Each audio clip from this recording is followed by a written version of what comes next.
La Segunda Guerra Mundial todavía oculta numerosos secretos. Muchos de ellos se guardan en los cuarteles de Adolf Hitler. Me llamo Łukasz Kasek. Soy explorador y apasionado de la historia. Me gustaría invitarles a viajar a los lugares donde se tomaron las decisiones más importantes de la Segunda Guerra Mundial. Veremos cómo vivía uno de los mayores criminales de la historia del mundo y desde dónde comandaba sus ejércitos. Conoceremos los cuarteles de Hitler. Castillo de Kieśl.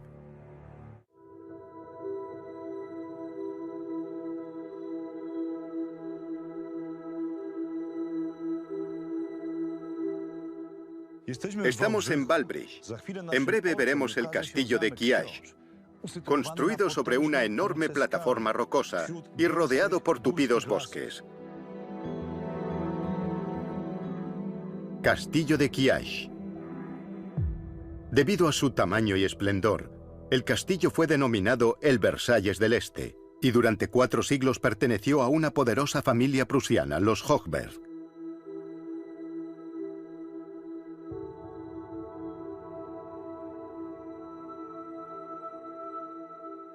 Durante la Segunda Guerra Mundial, el castillo fue confiscado y reconstruido por Hitler. Símbolo de fortaleza y poder, Kieśl, o el Príncipe, se convertiría en su cuartel general, el lugar en el que por fin podría satisfacer sus tendencias dictatoriales y reinar sobre la Europa conquistada. El desenlace de la guerra, no obstante, lo cambiaría todo de tal manera que Hitler nunca llegaría a visitar su nuevo cuartel.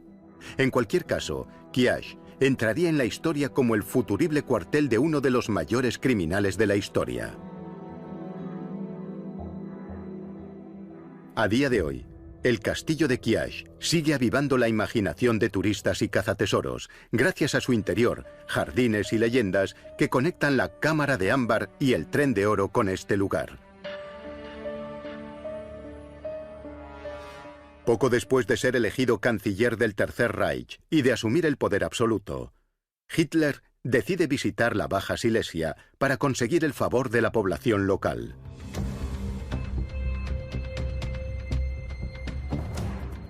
El 22 de julio de 1932, Adolf Hitler pronunció un discurso en el Estadio Municipal de Waldenburg, aquí mismo. Hoy, Waldenburg se llama Wałbrzych. Fue un discurso muy ardiente que, no obstante, fue recibido con frialdad por los habitantes alemanes de Wałbrzych.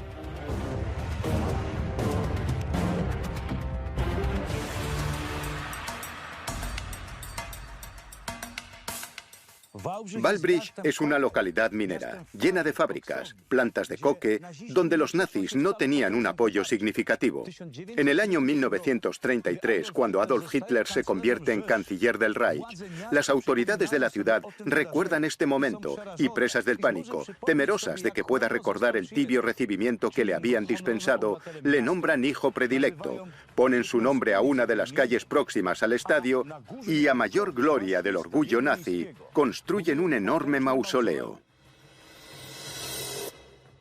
Este es el llamado Mausoleo de Tottenburg, el único recuerdo que queda de la visita de Hitler. Hoy se conoce como el último templo nazi de Europa. Durante su estancia, Hitler no pudo evitar reparar en la joya arquitectónica que es el castillo de Kieśl, una construcción que encajaba con sus sueños de poder. El castillo era un símbolo de poder y el lugar ideal para la residencia de un gran emperador.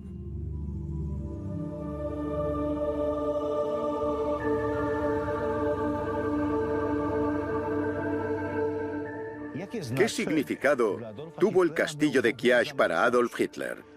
¿Qué opinión tenía Adolf Hitler sobre la historia de este lugar?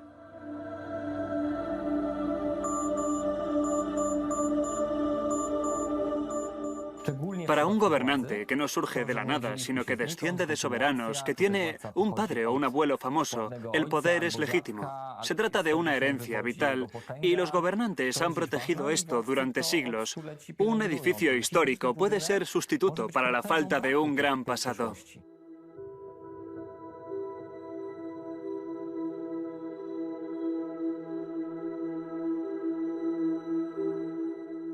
Las visiones de grandeza están relacionadas con la estructura mental de una persona.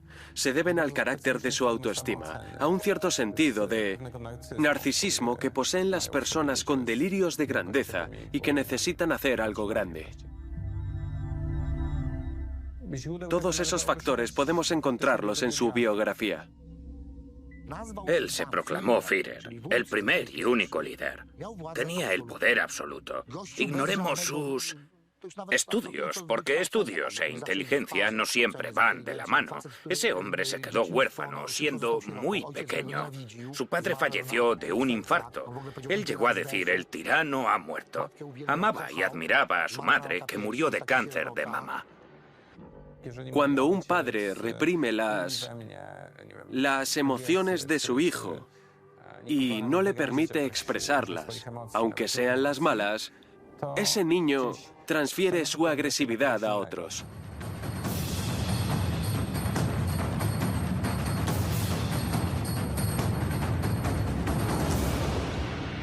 Adolf Hitler rápidamente cortó con sus raíces y con su difícil historia familiar.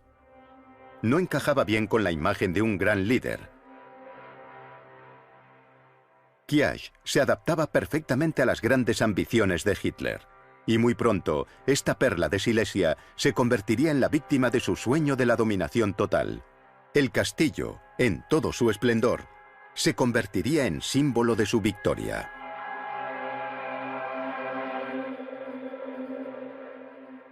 El castillo se amplió hasta su forma actual en 1509. Kiesch pasó a ser propiedad de la familia alemana Hochberg.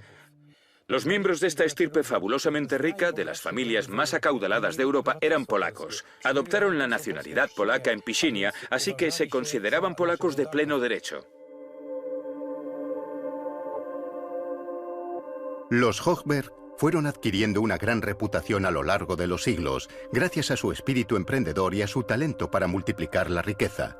A comienzos del siglo XX se calculaba que su fortuna rondaba los 165 millones de marcos, una suma casi inimaginable por aquel entonces. El castillo ofrecía una vida próspera y tranquila, no solo para sus propietarios, sino también para el personal al que empleaba. Mi padre llegó aquí desde Saulsier-Zeschen en 1904. Trabajaba aquí en el castillo para el duque y toda la familia Hochberg. Se ocupaba de los caballos, era el maestro sillero. Los hijos de los empleados jugaban con total libertad en el castillo. Mis tíos, mi madre y mi tía decían que en cuanto terminaban las clases, si sus padres les dejaban, podían corretear y divertirse. El castillo entero estaba abierto a los niños. Esta vida tranquila y próspera pronto tendría un abrupto final.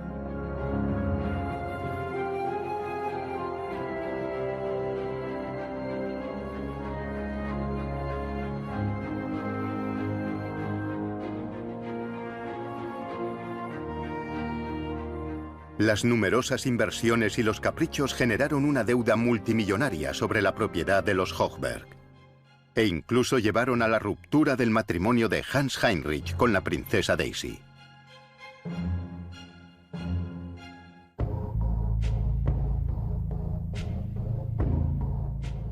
Tras el divorcio en 1932, la princesa se quedó en Kiesch, mientras Hochberg se instalaba en Pichincha, y durante los años siguientes intentaba sin éxito salvar su imperio del colapso.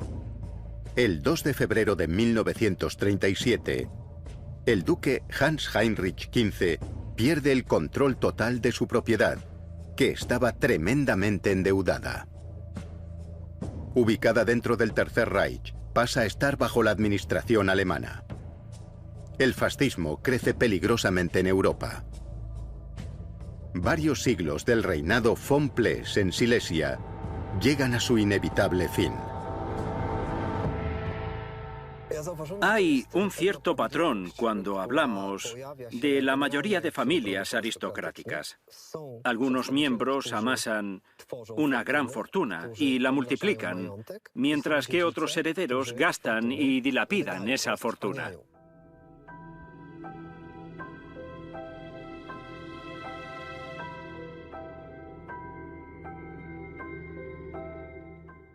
Estos son mis padres. Aquí están por la tarde ante el castillo de Kiash. Al otro lado, en el aparcamiento, había un parterre.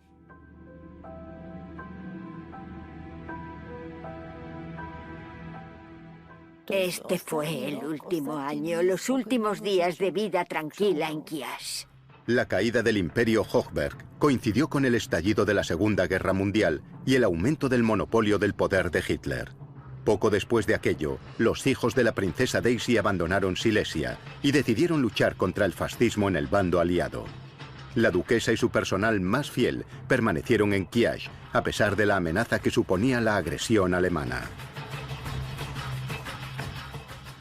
Las autoridades alemanas ya no veían con muy buenos ojos a los Hochberg, porque tras el estallido de la guerra, los hijos de Hans Heinrich abandonaron Alemania y la propiedad. Alexander, el hijo menor, se alistó en el ejército del general Anders, entre otras batallas combatió en Monte Cassino. Los hijos de la princesa Daisy lucharon contra el fascismo y tomaron las armas.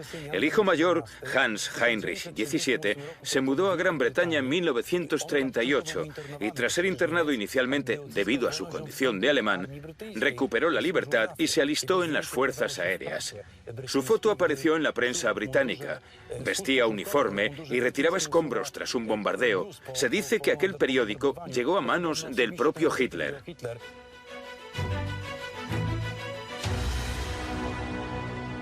Los nazis atacan Londres y 13 localidades más.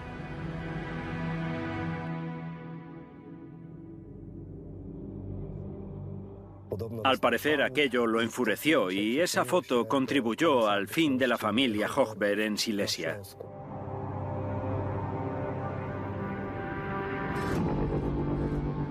Hochberg von Pless ayuda a los ciudadanos de Londres. En 1941, el Tercer Reich confiscó el castillo de Kiash a cambio de la condonación de la deuda. Hitler ordena personalmente la expulsión del castillo de todos los miembros de la familia Hochberg. La princesa Daisy von Pless abandonó Kiash y se mudó a Waldenburg, donde vivió el resto de su vida. Falleció el 3 de julio de 1943.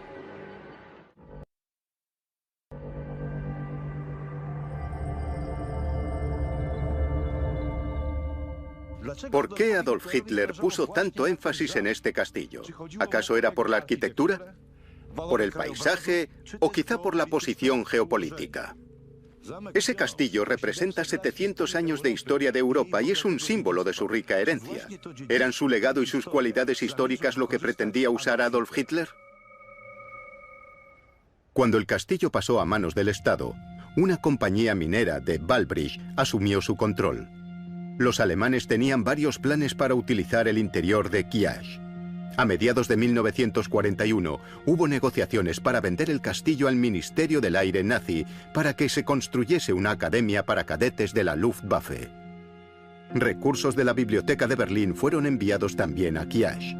Hasta entonces, nunca se habían llevado a cabo reformas en este castillo medieval. Por desgracia, eso estaba a punto de cambiar.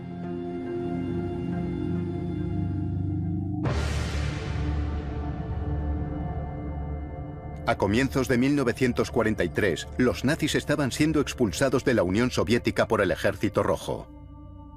Las derrotas en Stalingrado y Kursk habían sido un golpe tan severo que los fascistas cambiaron de planes. El 11 de septiembre de 1943, siguiendo órdenes de Hitler, el general Rudolf Schmundt, jefe del Departamento de Personal de la Wehrmacht, dio la orden de construir un cuartel de mando en la Baja Silesia que se conocería como Riese. El castillo de Kiash se convertiría en una residencia de prestigio para el Führer. La ubicación es perfecta, eso sin duda. Está relativamente lejos de los grandes centros urbanos, rodeado por una zona arbolada.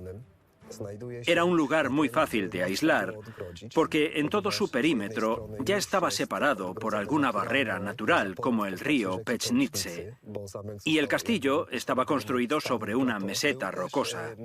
Además, era un lugar relativamente desconocido. Sin duda, era el escondite perfecto.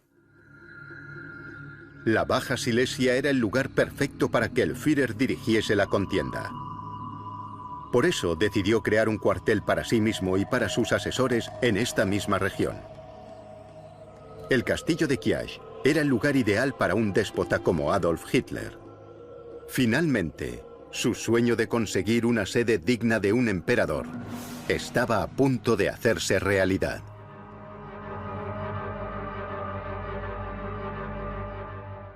En 1943, la organización paramilitar Todt entra en el castillo y comienza los intensos trabajos de reforma. Esta barbarie no puede llamarse reforma. La magnitud de los daños fue colosal. Este es el mejor ejemplo de cómo trataron los arquitectos nazis el interior de la sala barroca del castillo de Kiash. Quería convertirlo en unos barracones. Alisaron todos los techos góticos. Pintaron los frescos con escayola. La entrada del castillo, por un lado, la clausuraron. Todo se convirtió en una enorme obra. Tanto aquí como en el parque se acumulaban los materiales. Era una zona de obras, tenía un aspecto horrible. Especialmente para mis padres, que lo recordaban en todo su esplendor. Tengo un documento que nos entregó el Bundesarchiv, el archivo federal. Querían habitaciones apropiadas para dignatarios individuales tras su gran reconstrucción. Así que sabemos que había habitaciones para Hitler, para su mando, e incluso para su servicio o para su doctor, así como habitaciones para el ministro Ribbentrop y para los centros de mando.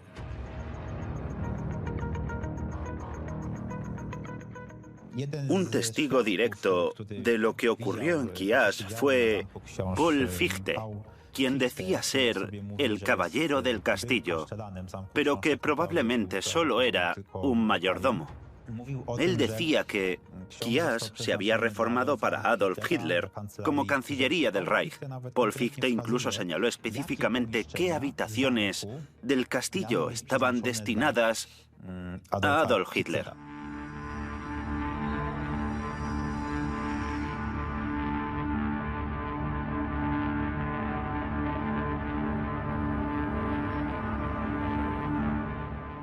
Esta habitación, con sus techos del siglo XVIII, iba a ser el dormitorio personal de Adolf Hitler.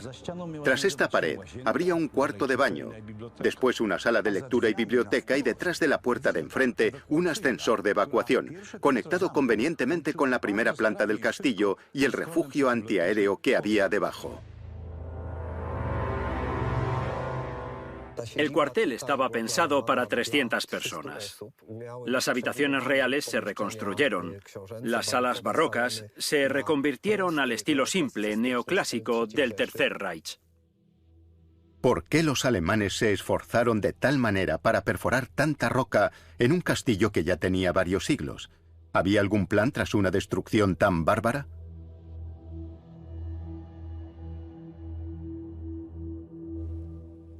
El salón de baile fue destrozado para siempre, para adaptarlo a la arquitectura monumental nacional socialista. Las chimeneas originales, los techos, la decoración de estuco, todo eso lo hicieron pedazos junto con el suelo antiguo original.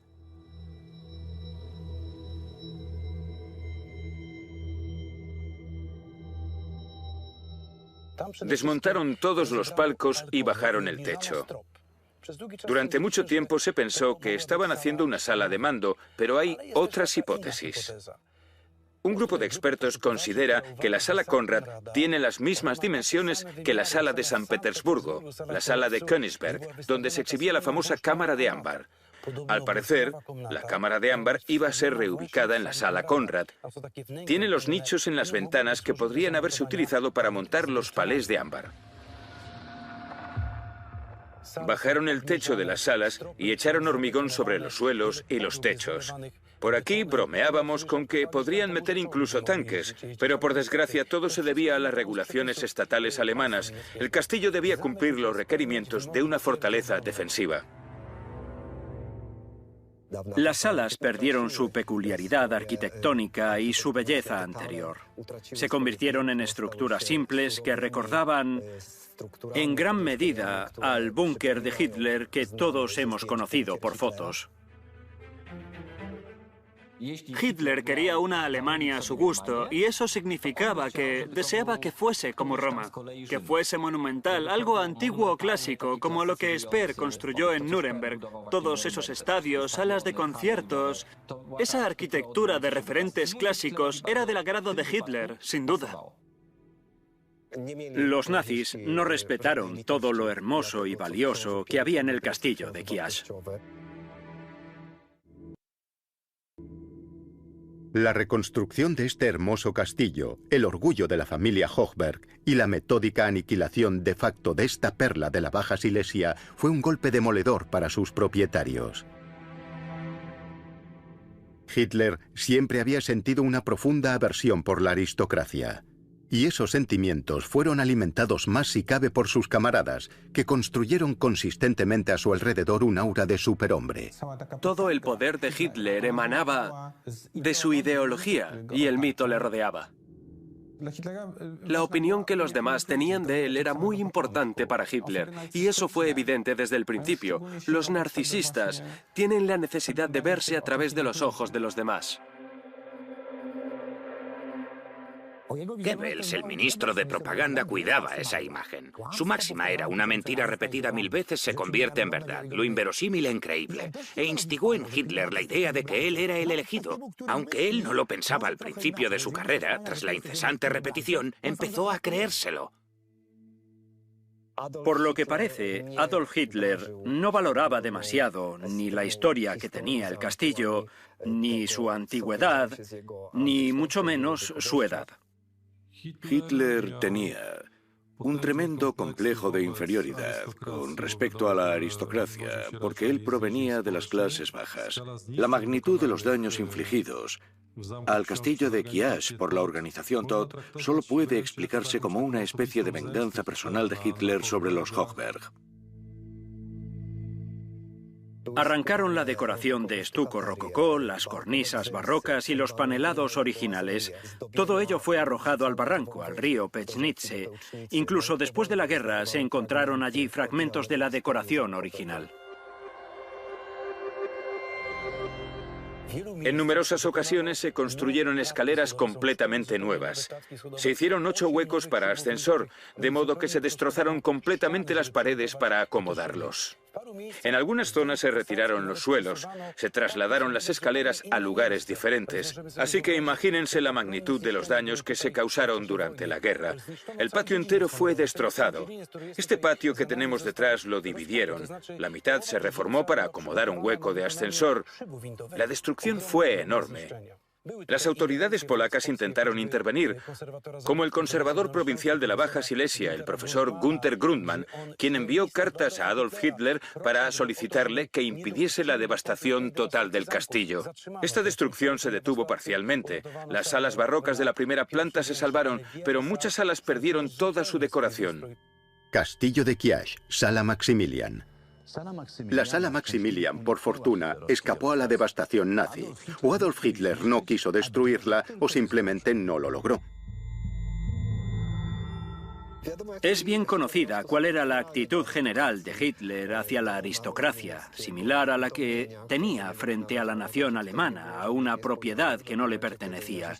Así que no debe extrañarnos que en el momento en el que los nazis ocuparon Kiash hicieran lo que les vino en gana. Los nazis no se limitaron solo a reconstruir la parte superior del castillo. La reforma de Kiash para convertirlo en cuartel general de Hitler acabó convirtiéndose en algo menos importante, puesto que el Führer nunca llegó a aparecer por su presunto cuartel futuro ni una sola vez. Mientras tanto, se estaba creando algo mucho más misterioso bajo el castillo.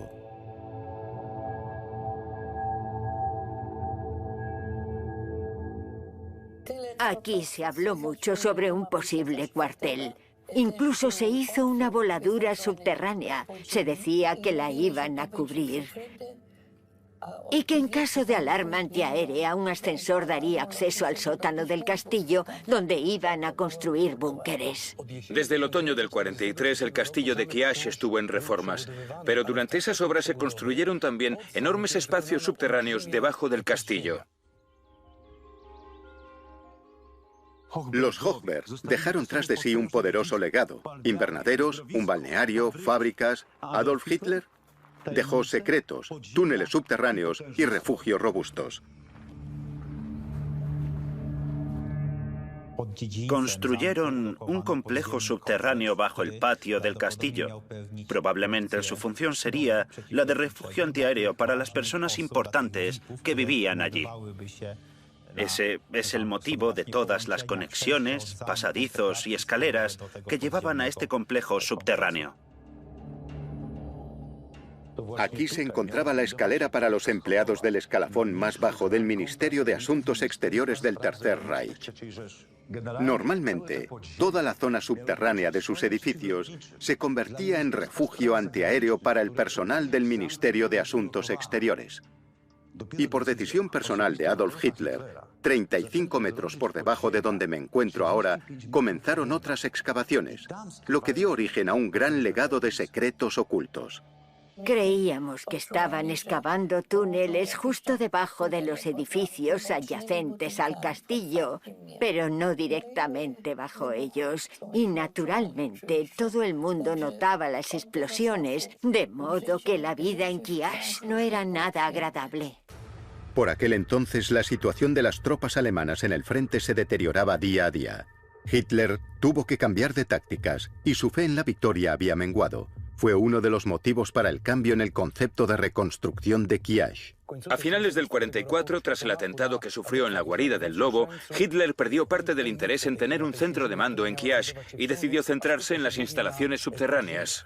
El propósito de la zona subterránea de Kiev cambió.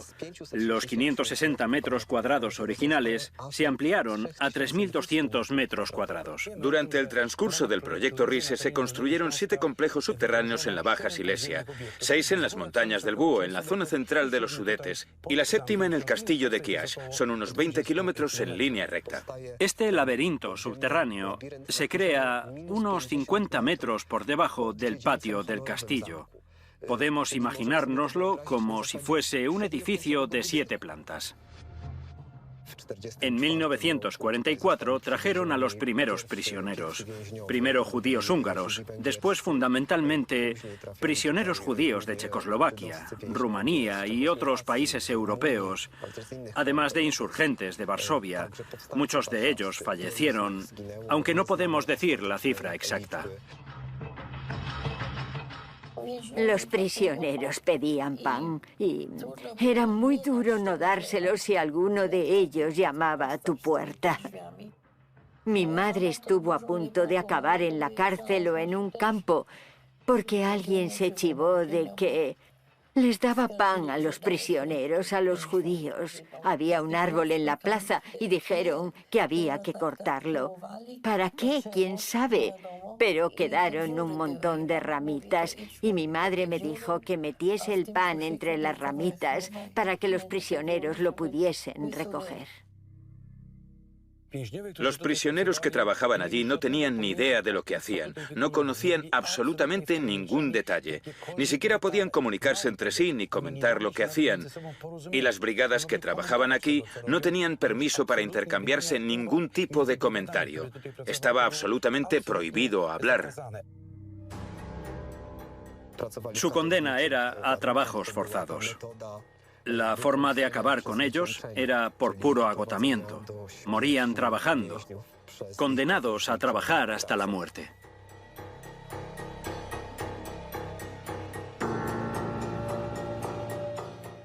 Algunos investigadores han sugerido que aquí se construyeron plantas industriales a mucha profundidad para producir más armamento todavía para el esfuerzo de guerra y el frente de guerra de la Alemania nazi.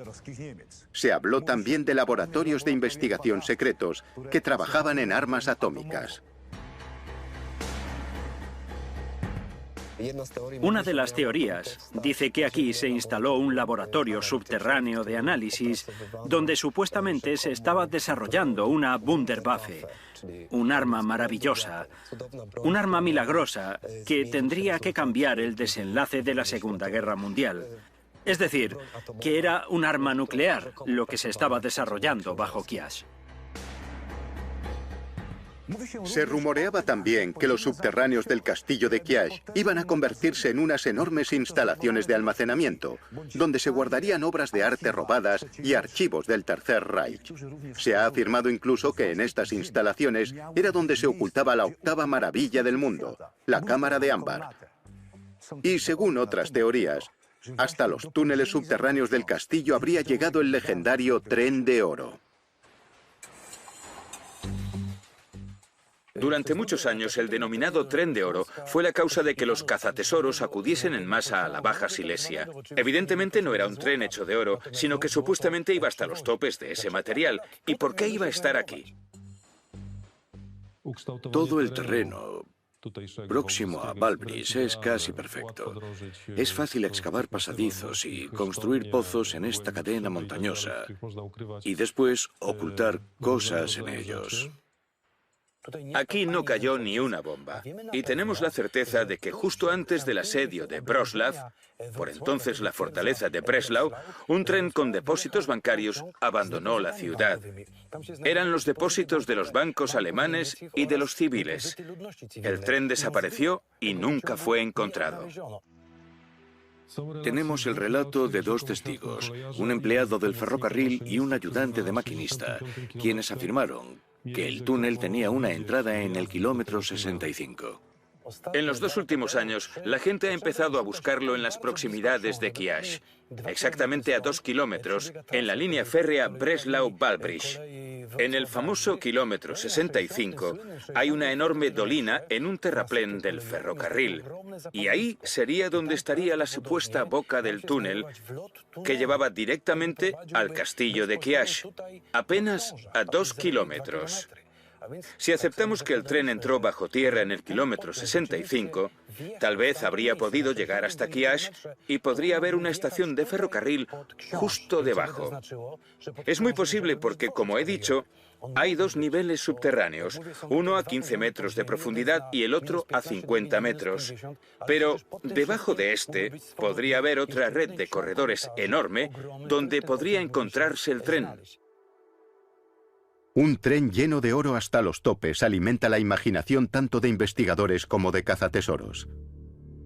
Sin embargo, hasta ahora, nunca se han encontrado pistas concretas de dónde podría haber estado oculto presuntamente. No hemos encontrado ese tren de oro, no hemos encontrado túneles ni vías, pero seguimos trabajando. No nos rendimos todavía. Este año seguiremos en el kilómetro 65, comenzarán las perforaciones y seguiremos buscándolo. Siempre queda esa pequeña esperanza de que tal vez lo lograsen, de que lo ocultasen, de que de algún modo consiguiesen esconderlo. Y espero que esto atraiga a todo tipo de investigadores, exploradores y aventureros deseosos de descubrir lo que los alemanes presuntamente ocultaron aquí en los años finales de la guerra. El tren de oro no es el único secreto que oculta el castillo de Kiash. Los investigadores todavía no están seguros de cuál era el propósito de la red de salas y túneles que se encuentran bajo tierra. Hace una docena de años, un testigo bajó a los sótanos del castillo de Kiash y les indicó a los investigadores que había una cámara oculta detrás de esta pared. La perforación preliminar que se ha hecho aquí no ha confirmado la existencia de esa sala, pero eso no significa que no hayan existido salas donde podrían ocultarse los archivos o el oro de los nazis de Hitler.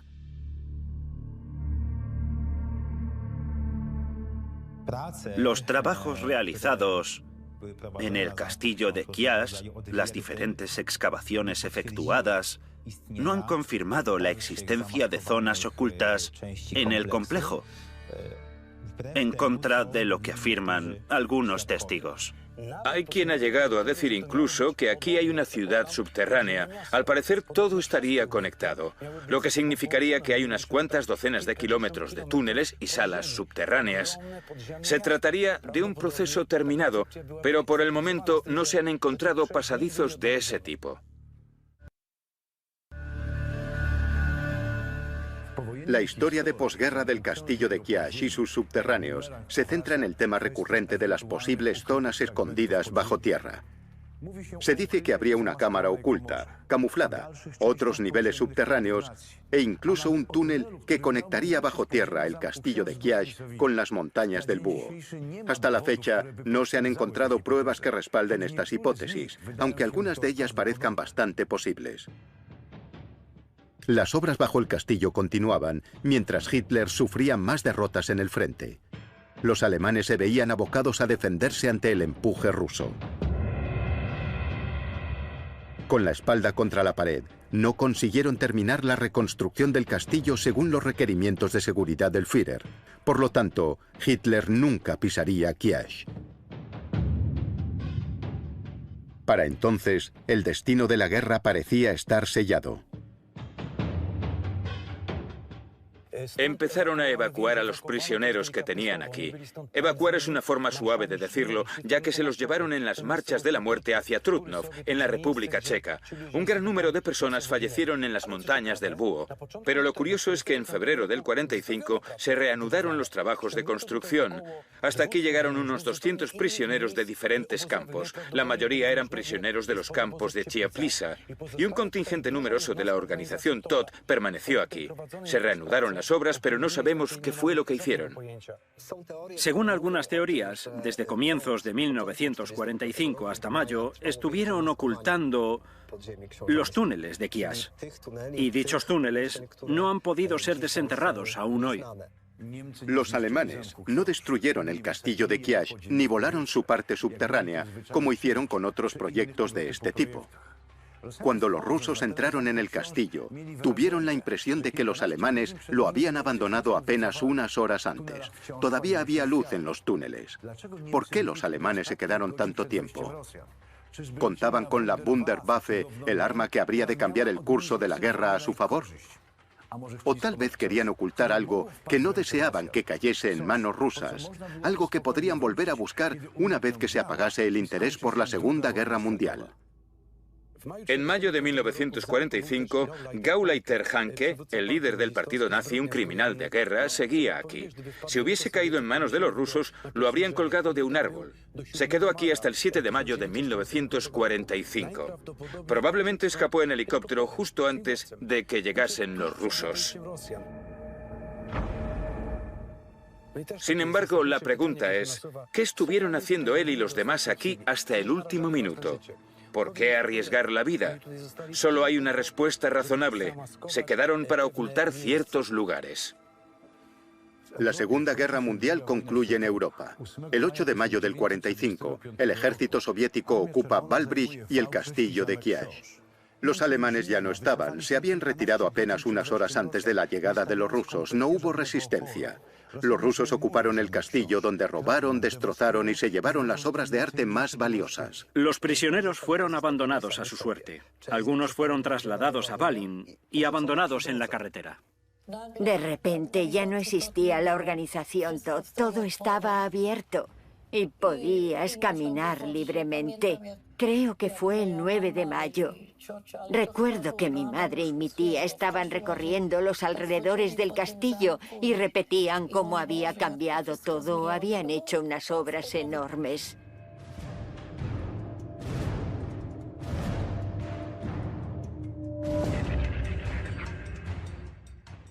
Los soldados soviéticos entraron en el edificio. A las 11 de la mañana del 8 de mayo del 45, se oyó el disparo de un cañón desde algún lugar próximo a Sievovich. Disparaban a las torres. La gente gritaba que bajásemos al sótano para protegernos. Eso hicimos y nos sentamos todos allí abajo. A las 3 de la tarde la infantería entró en el castillo. Quedaban algunos trabajadores civiles. Estaban los que se habían quedado allí durante toda la Segunda Guerra Mundial, pero que tenían prohibido el acceso a las zonas del castillo que estaba bajo tierra.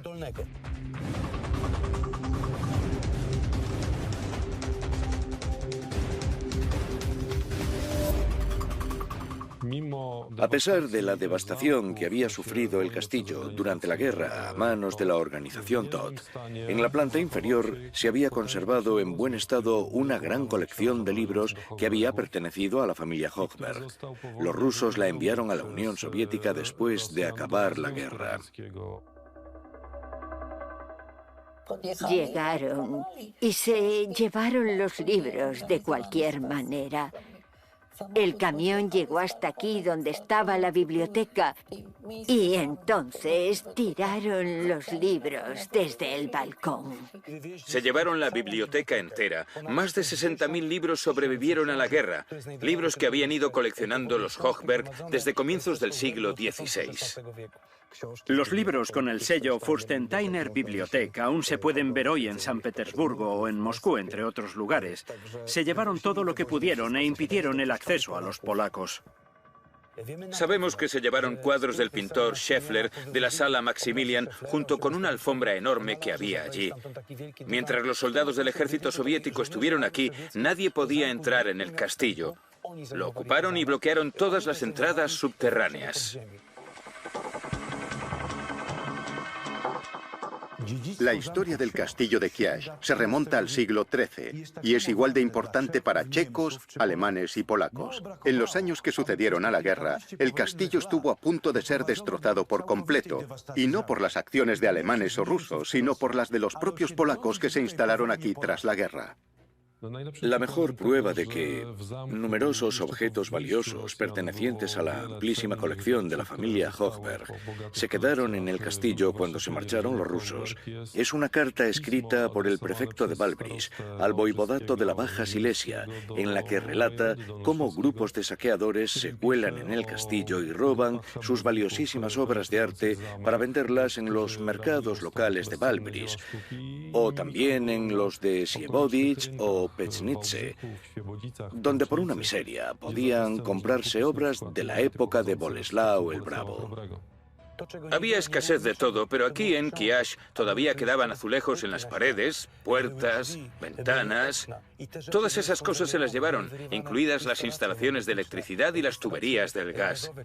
Por desgracia, esa devastación duró hasta mediados de la década de 1950. Solo entonces se cerró y precintó el castillo, pero las reformas de Kiash no comenzarían hasta principios de la década de 1970. Kiash, tal y como lo conocemos hoy, fue la visión demente de Hitler, el sueño que no pudo cumplir. Pero afortunadamente, la guerra terminó y el castillo sobrevivió, a pesar de la magnitud de la destrucción que soportó entre los años 1944 y 45. Los descendientes de la familia von Ples viven hoy diseminados por todo el planeta. Nunca recuperaron la propiedad que perdieron en la guerra. El castillo de Kiash se ha conservado como símbolo de su gloria pasada. Hoy, después de los de Malbork y Babel, es el tercer castillo de Polonia. Y cada año, 500.000 de personas visitan la perla de la Baja Silesia, el castillo de Kiash. Me pregunto cuántas de esas personas lo visitarán solo motivadas por esos 2 años oscuros de la Segunda Guerra Mundial, el Tercer Reich y Adolf Hitler.